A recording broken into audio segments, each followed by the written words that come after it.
बहुत समय पहले की बात है। चीन में 3 मॉन्क रहते थे। उनका नाम किसी को भी नहीं पता और उन्होंने अपने बारे में कभी किसी को बताया भी नहीं और ना ही उन्होंने कभी किसी से कोई बातचीत करने की कोशिश की।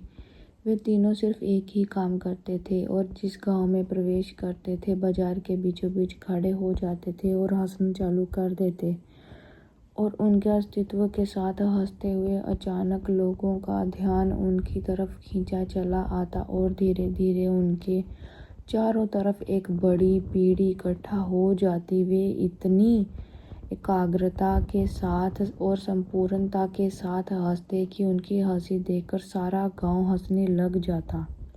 जब वह पूरा गांव हंसी के समुद्र में डूब जाता तो वो दूसरे गांव चले जाते और वहाँ पर यही काम शुरू कर देते, सभी लोगों को हंसाते और फिर उससे आगे चले जाते।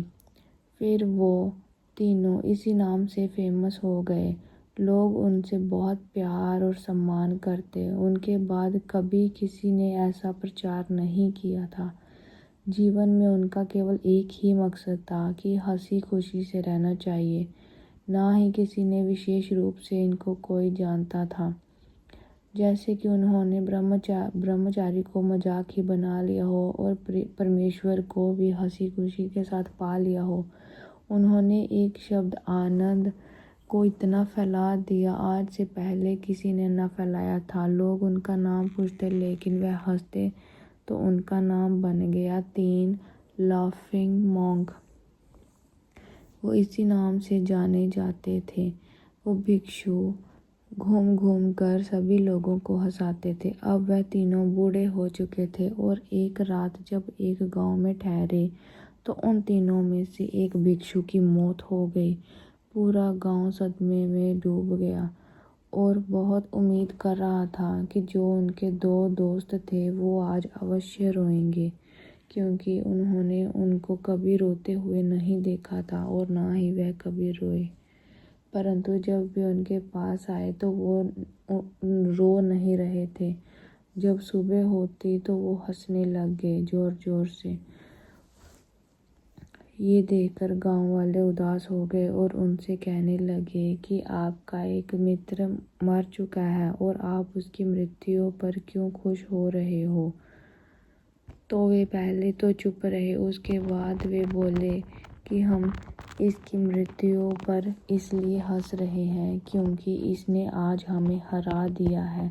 इसने कहा था कि मैं पहले मरूंगा और ये आज जीत गया है, तो हम इसकी जीत पर खुश हो रहे हैं। लेकिन इस आदमी ने पहले से ही हमें हरा दिया था, तो हम इसकी जीत पर खुश हो रहे हैं। इससे ज़्यादा बढ़िया और तरीका क्या ही हो सकता है।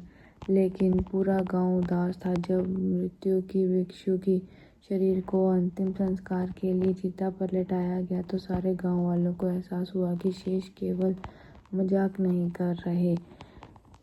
वह जो मृत था वह भी हंस रहा था।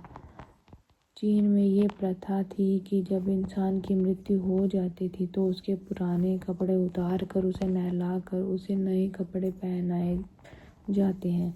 लेकिन मरने से पहले उसे भिक्षु ने अपने साथियों से अपने कपड़े ना बदलने के लिए कहा था। तीसरे भिक्षु ने कहा था कि मुझे स्नान मत करवाना क्योंकि मैं कभी भी अशुद्ध नहीं हुआ हूँ। मेरे जीवन में इतनी हंसी आई कि कोई अशुद्धता जमा ही नहीं हो सकी मेरे पास। मैंने कोई धूल जमा नहीं की। हंसी हमेशा युवा और ताज़ा ही रखती है, इसलिए मुझे नहलाकर मेरे कपड़े मत बदलना। जब तीसरे भिक्षु के शरीर पर आग लगाई गई तो गांव वालों को पता चला कि उसे भिक्षु ने मरने से पहले अपने कपड़ों में कुछ पुरानी चीनी पटाखों को छिपा कर रखा है। आग लगने के बाद फटकर आसमान में रंग बिरंगे कदमों में फैल गए और ये देखकर एक पूरा गांव जोर जोर से हंसने लगा।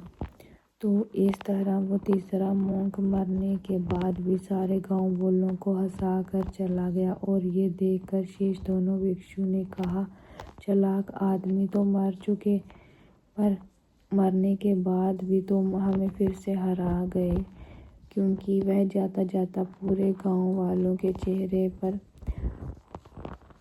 हंसी पैदा कर गया था। इसलिए उनके जीवन का यही मकसद था।